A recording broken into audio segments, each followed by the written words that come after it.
Mas antes nós vamos orar, feche seus olhos, Senhor Jesus, ó Pai, todo misericordioso. Senhor, obrigado, Pai, obrigado por essa semana. Pai, obrigado por esse dia. Obrigado, Pai, pelas bênçãos da nossa vida, pelos livramentos. Obrigado, Pai, por todo momento que o Senhor nos ensinou, nos endireitou, nos colocou no caminho correto. Pai, obrigado por essa oportunidade, Pai, de estarmos aqui para mais uma vez sermos alimentados pela Tua palavra.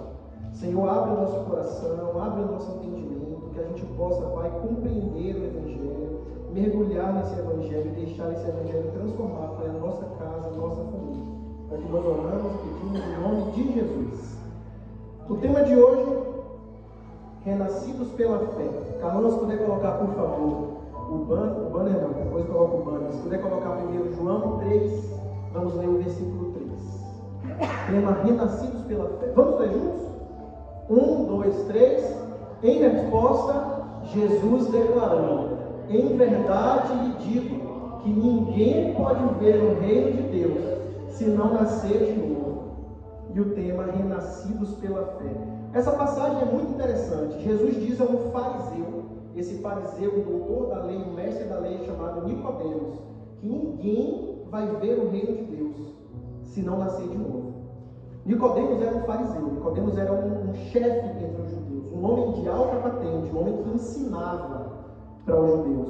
E ele vai, por conta própria, ao encontro de Jesus. Ele decide ir à noite, porque provavelmente ele não queria ser visto.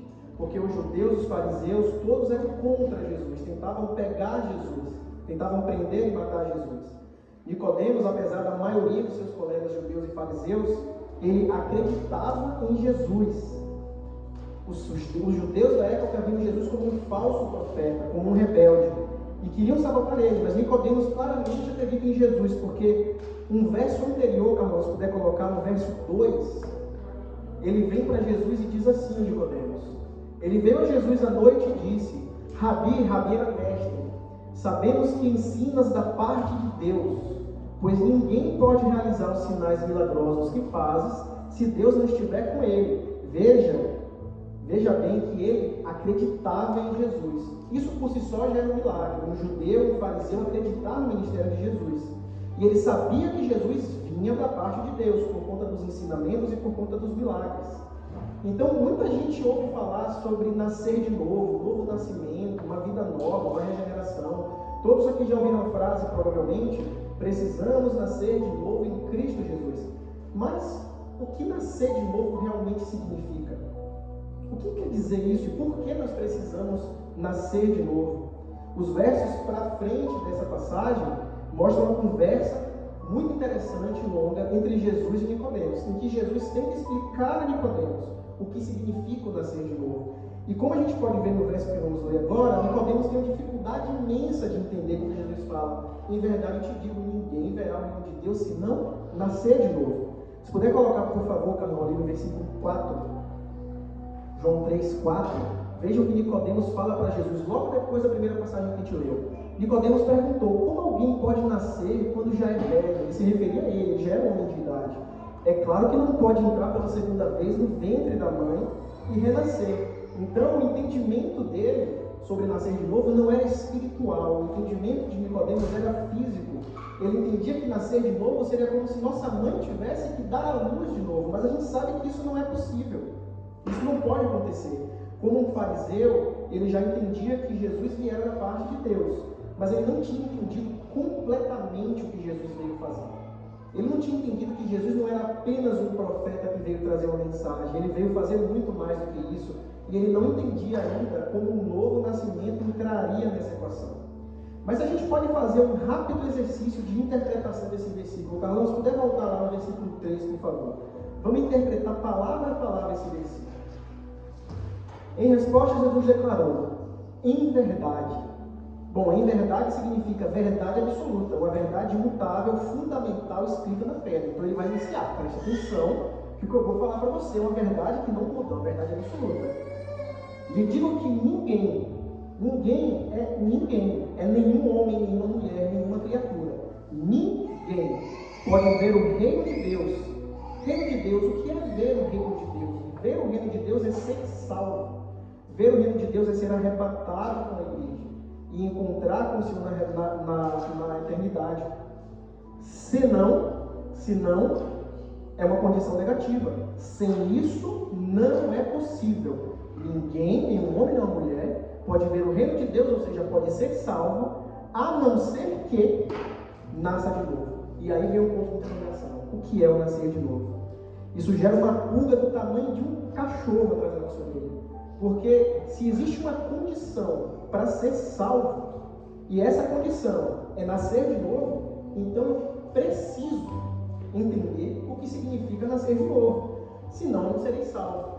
Isso gera aquela pulga gigantesca. Se eu não entender o que é nascer de novo, e se eu não nascer de novo, Jesus acabou de me falar, você não será salvo, você não vai ver o reino de Deus.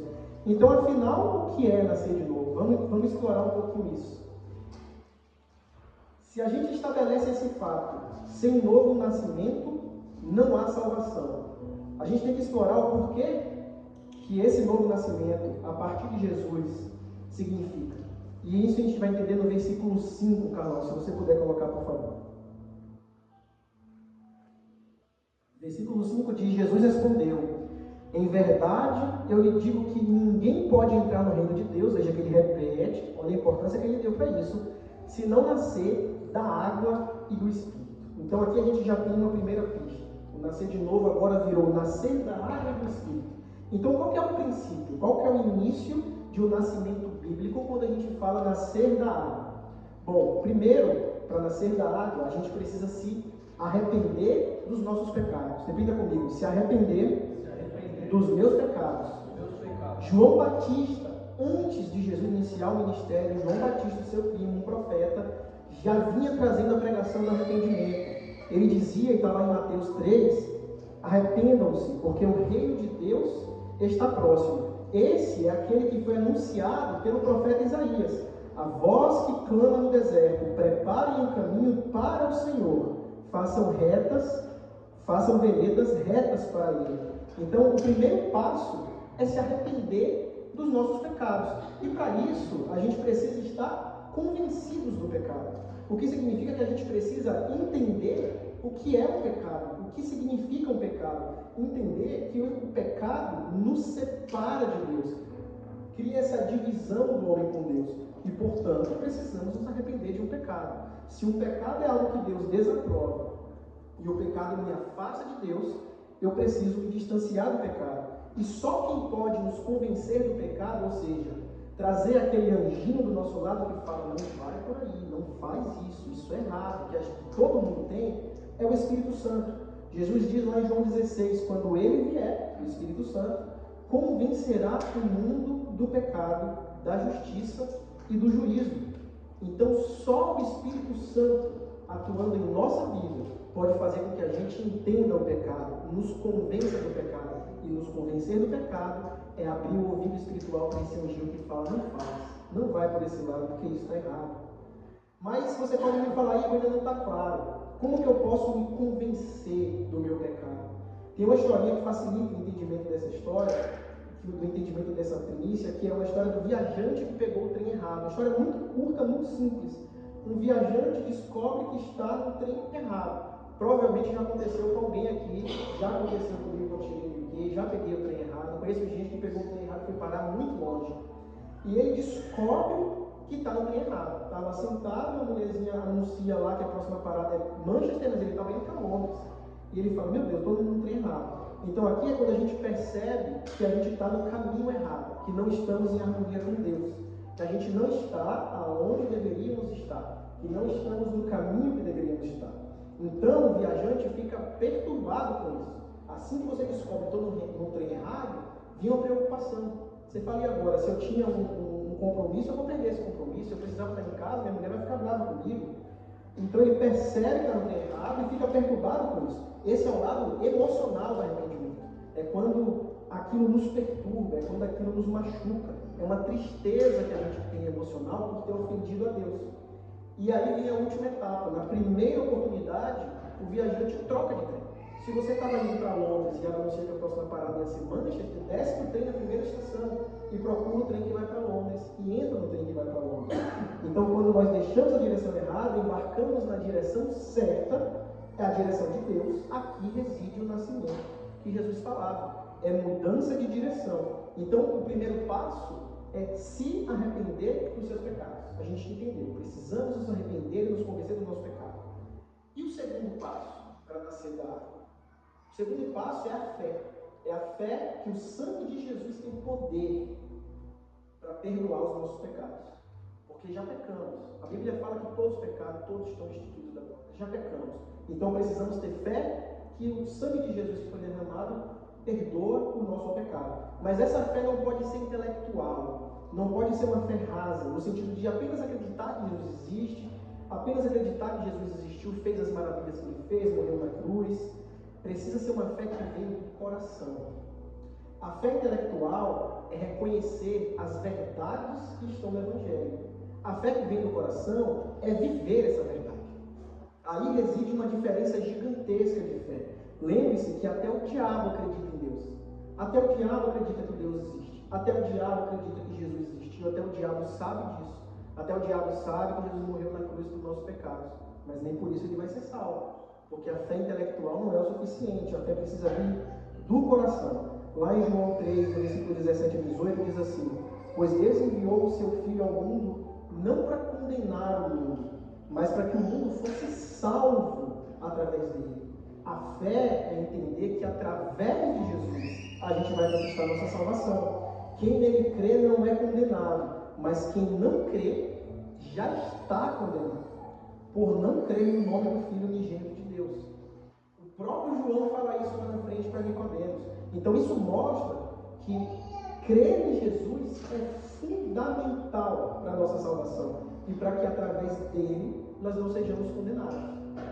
Então, como nós somamos o arrependimento e a fé genuína em Cristo, eu me arrependo, eu sou convencido do meu pecado, eu me arrependo dos meus pecados, eu tenho uma fé genuína de coração em Deus, em Cristo, então nós podemos tomar uma decisão importantíssima na nossa vida, que é a decisão de se batizar. E a partir daí, você renasce das águas, quando você se batiza. João Batista era chamado Batista porque ele batizava através da pregação do arrependimento. João Batista batizou o próprio Jesus. Jesus precisava de salvação? Claro que não, ele era a fonte da salvação. Mas ali ele mostra para nós que o batismo é o princípio, que sem o batismo não há salvação. Que a gente precisa tomar a decisão de ser batizados e renascer de novo das águas. Quem aqui é batizado na Levanta a mão? Todo mundo? Quase todo mundo. E quem aqui foi batizado na catedral? Levanta a mão. Olha aí. Você não. Glória a Deus por isso. Glória a Deus por isso. Então a gente está numa igreja que a maioria de nós que está aqui essa noite já entendeu a importância do batismo, já tomou essa decisão e já deu esse primeiro passo. Vocês estão comigo até aqui? Nós estamos entendendo até essa parte, porque a próxima parte é uma martelada na cabeça, então se prepara. Entendemos? Fé em Cristo, arrependimento dos pecados e batizado. Amém? Então a gente entendeu que é o nascer da água, mas e nascer do Espírito? Nascer da água é só uma parte da salvação. Aqui a gente começa a entender a profundidade de ser regenerado. A melhor forma de explicar o nascer do Espírito é através de uma comparação entre o novo homem e o velho homem. Vamos fazer essa comparação aqui para a gente entender. Eu sou mulher, então não serve para mim, serve. O homem que eu falo é o humano, o ser humano. Aqui entende o humano como humanidade. E para entender o que o novo eu, o velho eu, vamos entender como roupas ou vestimentas. Eu vou explicar o novo eu, o novo homem, como roupas novas. Velho eu, antigo homem, como roupas velhas. Você precisa, se você entende que quem você é um espírito. Existe o teu espírito. Mas tudo aquilo que você externaliza é a sua roupa. É como você está vestido. Então o seu eu antigo, ele tem roupas antigas. Primeiro ponto, você precisa se livrar do seu eu antigo. Você precisa se livrar das suas roupas antigas, para que o seu eu novo possa nascer. Na analogia que estamos fazendo, você precisa se despir das suas roupas antigas. Nosso velho eu vive para nós. Nosso velho eu vive para os nossos objetivos. Coloca no centro do universo a nós mesmos, como se a gente fosse um unicórnio mágico e tudo girasse ao redor da gente. Tudo que eu faço, tudo que eu tenho, tudo é pensando somente em mim e no meu próprio bem. Não consigo enxergar o Paulo do meu lado, não consigo enxergar um irmão, não consigo enxergar ninguém. É só eu. Para cancelar esse antigo eu, nós precisamos negar a si mesmos. E aqui é que entra uma parte difícil, porque a gente precisa começar a negar vontades que a gente tem, gostos, desejos. A gente precisa negar a nossa centralidade, retirar a gente do centro do universo. A gente precisa negar pecados de estimação que a gente possa ter. A gente precisa negar tudo isso que a gente faz. Porque ninguém vê o que a gente faz no escondido, mas Deus vê tudo. Não adianta, como Jesus falou, vocês são como sepulcros caiados, falou aos fariseus, que por fora parece tudo muito lindo, mas por dentro é podridão. Não adianta a gente externalizar algo que a gente não está vivendo. Não adianta a gente externalizar uma beleza que não existe, quando por dentro ainda estamos presos no pecado. Eu tenho que deixar de ser quem eu sou completamente, então vou deixar de me chamar Igor, vou me chamar Marcos? Não. A gente tem que deixar para trás tudo do antigo eu que não agrada a Deus. A gente precisa entender tudo que Deus não se agrada e que a gente faz, que é o antigo eu, e a gente precisa se livrar disso. Tudo que vai no sentido contrário às Escrituras, tudo precisa ser retirado da nossa vida. Se é uma roupa, a gente tem que tirar essa roupa. Se o manual de instrução, precisa ser a palavra de Deus. E somente a palavra de Deus. Ali está o manual de como a gente deve viver. Ali está o manual de que roupa eu devo vestir. Então, tirar a roupa terrena, tirar essa roupa carnal que vive para o mundo, essa roupa que vive para a carne. Mas aqui vem um ponto importante, você tem que lembrar que você não é Adão e nem você é Eva, então você não vai ficar andando pelado por aí, você precisa vestir uma outra roupa, você precisa vestir uma roupagem nova, e essa roupagem nova vem do céu. Essa roupagem que você vai vestir é uma roupa espiritual. Jesus disse lá em Mateus 9,17. Carlão, se puder colocar, por favor, Evangelho de Mateus 9,17. Diz assim: nem se põe vinho novo em odres velhos, ou vasilhas velhas de couro. Se o fizer, os odres se romperão, o vinho se derramará e os odres se estragarão. Ao contrário, põe-se vinho novo em odres novos, e ambos se conservam. Veja bem, o que Jesus está falando não adianta a gente vestir uma roupa nova se o nosso espírito ainda não está curado. Não adianta você partir para essa segunda etapa de colocar uma roupa nova se você não completou a primeira, de se arrepender dos pecados, de crer em Jesus, porque senão a roupa vai ser estragada e não vai gerar frutos, não vai gerar resultado. Então, se antes eu pecava, agora eu preciso fugir do pecado. Fugir do pecado. Se antes o centro era eu, agora o centro precisa ser Cristo. Eu preciso colocar Cristo no centro de tudo que eu faço. Se antes as minhas palavras, os meus sentimentos, as minhas atitudes eram egoístas, eram más, agora elas precisam refletir o amor de Cristo em mim. E não se engane, isso é dificílimo, porque o amor de Cristo é algo muito difícil de se igualar. É difícil de se compreender, imagina de se exercer, mas a gente precisa exercer esse amor. Se antes eu era incapaz de perdoar, isso é uma grande dificuldade de tanta gente, de tantos de nós. Se antes eu era incapaz de perdoar um irmão que me fez mal, agora eu preciso perdoar 70 vezes 7, como Jesus falou. A ponto de você perder a conta. Se você tentar contar 70 vezes 7, perdoar, você vai acabar perdendo a conta. E aí está a mensagem: perdoe infinitamente, assim como Deus tem o poder de perdoar infinitamente a nós. Se antes eu fazia coisas que a palavra de Deus desaprovava, então agora eu preciso fazer coisas que a palavra de Deus se alegra. Eu preciso ter essa virada. Isso vai resultar em renascer do Espírito. Quando o meu Espírito passar a dominar a minha carne. Quando aquilo que vem do céu passar a dominar aquilo que vem da terra e que vem do mundo. Isso é um processo contínuo. A gente precisa entender para a gente não se frustrar e não desistir. Isso é um processo contínuo. Isso não termina no segundo que a gente toma a decisão. Tomei a decisão, vou vestir uma roupa nova, nunca mais eu vou pecar, só vai sair palavra de bênção na minha boca, você é a pessoa mais perfeita. Não, a gente ainda assim vai pecar. O processo é contínuo e se chama santificação. É o processo pelo qual a gente, pouco a pouco, abandona o eu do passado e diz oi para o eu do futuro. Abandona práticas que vão contra a vontade de Deus e começa a exercer as práticas que vão a favor da vontade de Deus, mesmo que no início seja tão difícil. Esse processo, a Bíblia diz, só vai terminar quando Jesus voltar. E sim, quando nós formos arrebatados, para onde nós vamos, não há pecado, não há dor, não há doença. Aí sim nós seremos glorificados, assim como Jesus foi glorificado. Paulo diz aos Tessalonicenses: afastem-se de toda forma de mal. Toda forma de mal. Que o próprio Deus da paz os santifique inteiramente. Que todo o espírito, alma e corpo de vocês seja conservado irrepreensível. Para quê? Para a vinda do Senhor Jesus Cristo. Porque quando Jesus voltar, Ele espera servos e filhos santificados. Ele espera servos e filhos que foram transformados pelo Evangelho, que começaram a praticar a verdade do Evangelho. Então essa palavra em Tessalonicenses é fortíssima. Se afastem de toda forma de mal. E por toda forma de mal aqui inclui lugares, aqui inclui pessoas, aqui inclui práticas, aqui inclui tudo que a gente possa fazer na nossa vida que não esteja em acordo com a palavra do Senhor. Amém? Vamos ler, não vamos ler, eu vou contar uma história rápida de Atos 2 para a gente entender como isso deve impactar a nossa vida. Lá em Atos 2, Pedro fez um sermão que foi célebre. Logo após o Pentecostes, Pedro faz um sermão lindíssimo, o primeiro grande sermão que Pedro faz.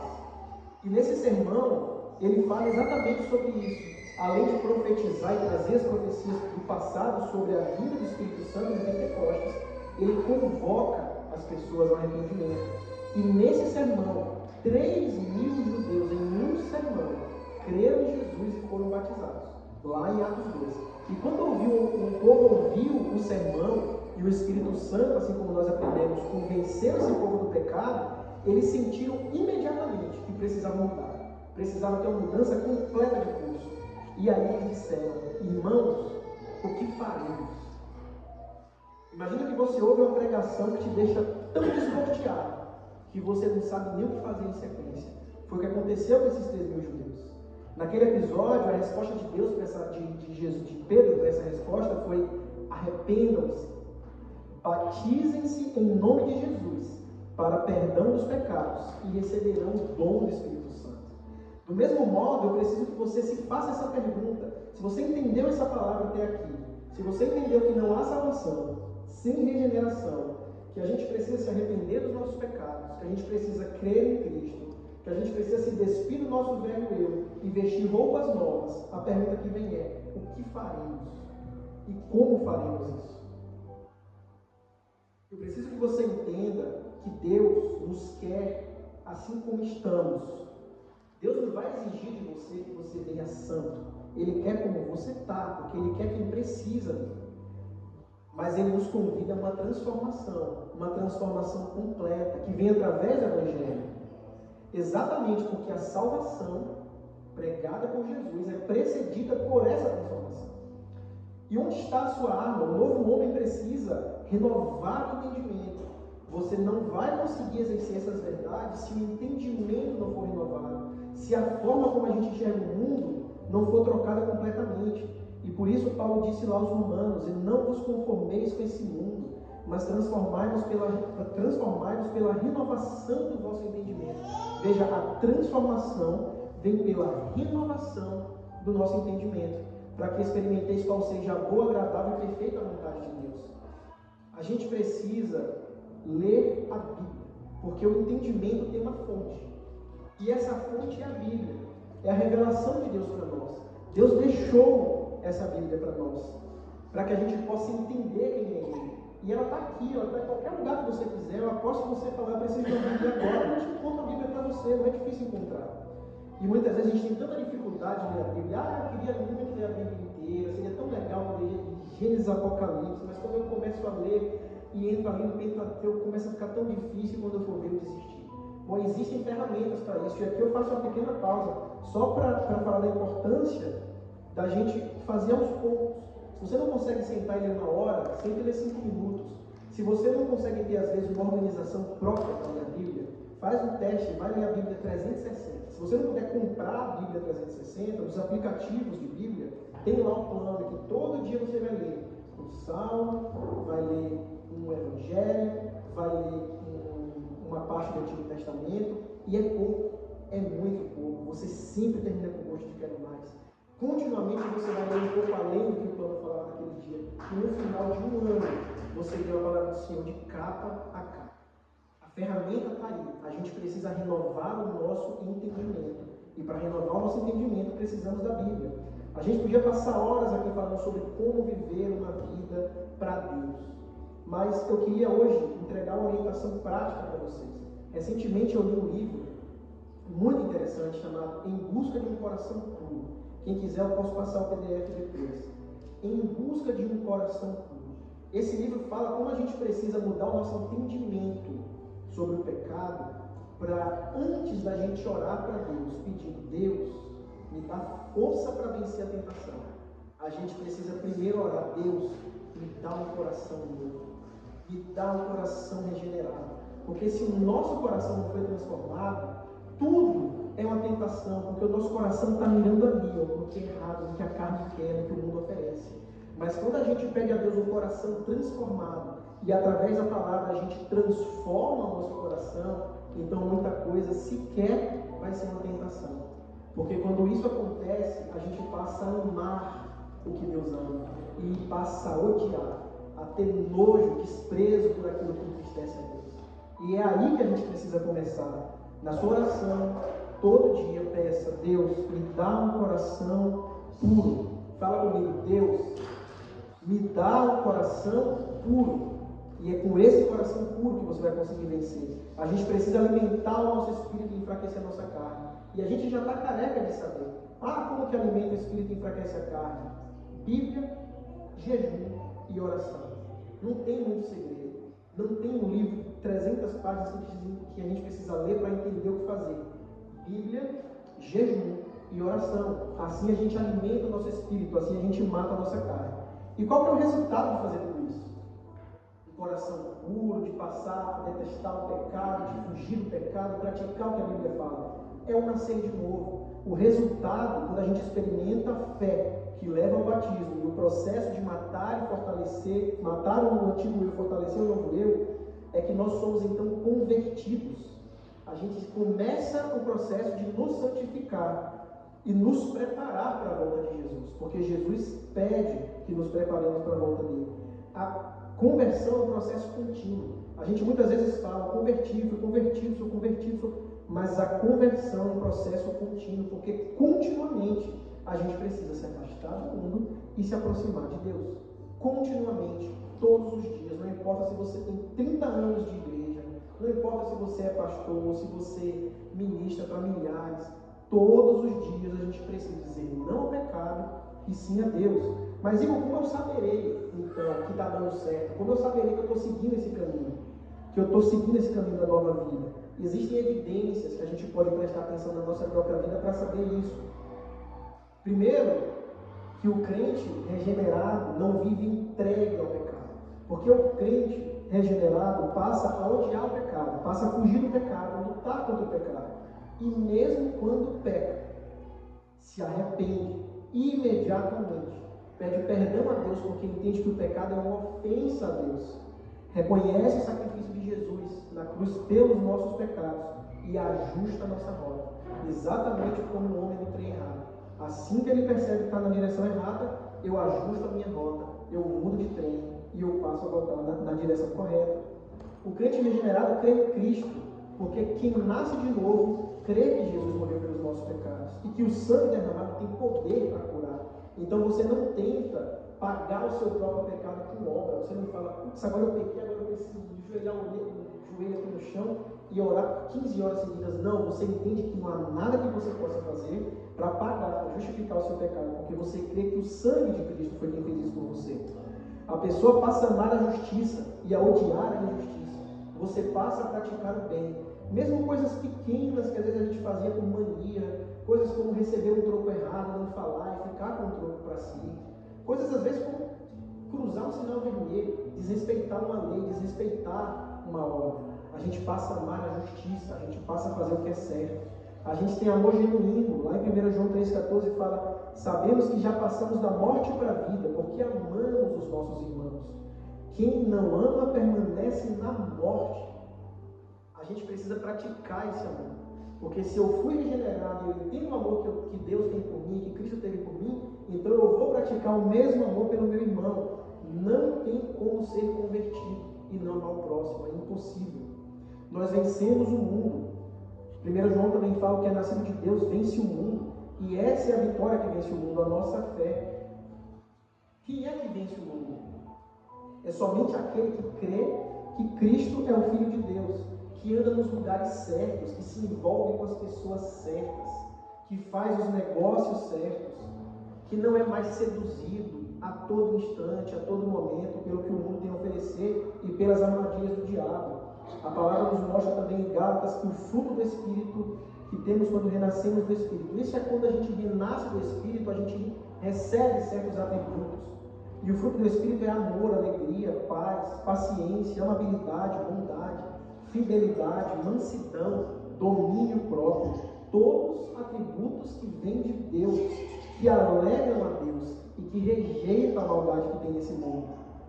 A palavra lá em João 3 fala: esse é o julgamento. A luz veio ao mundo, mas os homens amaram as trevas no lugar da luz, porque as suas obras eram más. Pois quem pratica o mal odeia a luz e não se aproxima da luz, para que as suas obras não sejam vistas. Quem, porém, pratica a verdade vem para a luz, para que se veja claramente que as suas obras são realizadas por intermédio de Deus. Olha que palavra forte. Regenerado significa sair das trevas e renascer na luz. E tanto testemunho na Bíblia a gente pode ver. A gente podia passar horas falando sobre a regeneração de Paulo, sobre a regeneração de Maria Madalena, sobre a regeneração de Pedro, que negou Jesus mesmo depois de ter andado com ele, prometido que estaria com ele a todo momento. Negou Jesus 3 vezes.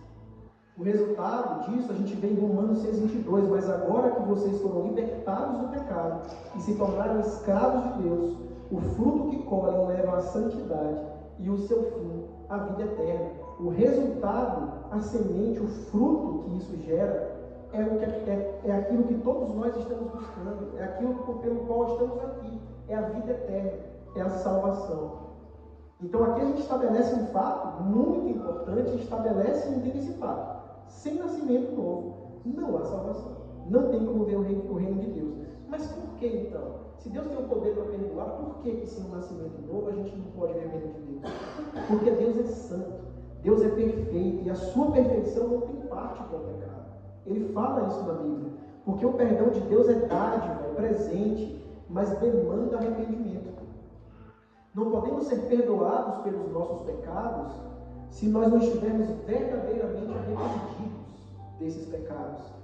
E se não estarmos arrependidos e compreendermos a maldade que há nesse pecado, e se o pecado é algo que Deus não aprova, e se pecar nos distancia de Deus, e a gente não se arrepende mesmo assim, não tem como ser perdoado. Deus perdoa, mas a gente precisa se regenerar, porque Cristo morreu por nós. O nosso eu carnal precisa ser sepultado com Cristo, para que o nosso eu espiritual seja renascido com Ele, através dele, e com Ele sejamos glorificados no paraíso. E o apóstolo Paulo não cansou de ensinar isso a várias das igrejas antigas. Romanos ele diz: ou vocês ignoram que todos nós que fomos batizados em Cristo Jesus, fomos batizados na sua morte. Portanto, fomos sepultados com Ele pelo batismo na morte, para que como Cristo foi ressuscitado dentre os mortos, pela glória do Pai, assim também nós vivamos uma vida nova. Olha que mensagem linda. Lá em Colossenses ele fala: isso aconteceu quando vocês foram sepultados com Ele no batismo, e com Ele foram ressuscitados mediante a fé no poder de Deus, que o ressuscitou dentre os mortos. Lá em Gálatas: fui crucificado com Cristo. Assim já não sou eu quem vive, mas Cristo vive em mim. Essa é uma mensagem muito poderosa da parte de Deus. Sem nascimento novo, sem vida nova, não podemos ver o reino de Deus. Não podemos ser salvos. E para eu poder chamar a nossa conclusão, eu queria chamar o grupo de louvor, por gentileza. E eu vou puxar essa conclusão pedindo para a gente entender uma coisa muito importante, que é o final dessa pregação. Que tudo isso tem um custo. Tudo isso que eu falei tem um custo. Viver no mundo tem um preço muito baixo. Porque tudo que é ruim, tudo que é errado é muito fácil fazer, é muito convidativo fazer. Mas o custo de viver no mundo é muito alto. Renascer e viver para Deus, no início, tem um preço que parece muito alto. Parece muito alto no início, porque parece que a gente está subindo no rio, está subindo na direção contrária da maré daquele rio. Mas o saldo de tomar essa decisão começa ainda nessa vida, com os livramentos que Deus nos dá, ainda nessa vida com uma paz que Deus nos dá, e que só Ele pode nos dar e mais ninguém. E o resultado é infinito. Eu nunca me esqueço, já tentei contar isso aqui uma vez, mas em uma das pregações do pastor Jackson, ele falou uma coisa que foi muito interessante e explica isso. Ele disse assim: trabalhar para Deus é muito bom. O salário não é lá essas coisas, mas a aposentadoria é uma coisa do céu. E isso faz a gente entender que o salário agora pode parecer baixo, porque a gente tem que negar e viver para Cristo. Porém, a aposentadoria, ela é eterna. A aposentadoria no céu, ao lado do nosso Criador. Veja, o salário do pecado é a morte. E o oposto? O oposto é a vida. Se o salário do pecado é a morte, o salário de seguir a Deus é a vida. E a gente compreende que não é essa vida, é algo que vem depois. Hoje nós aprendemos que para nascer de novo, a gente precisa, de novo, ser bem enfático, se arrepender dos pecados, crer em Jesus, sermos transformados através da palavra e nos transformar em um filho que Deus se alegra. Hoje eu chamo a igreja para fazer uma autoavaliação. Se você pudesse colocar de pé, por favor. Feche os seus olhos, coloque a mão no seu coração.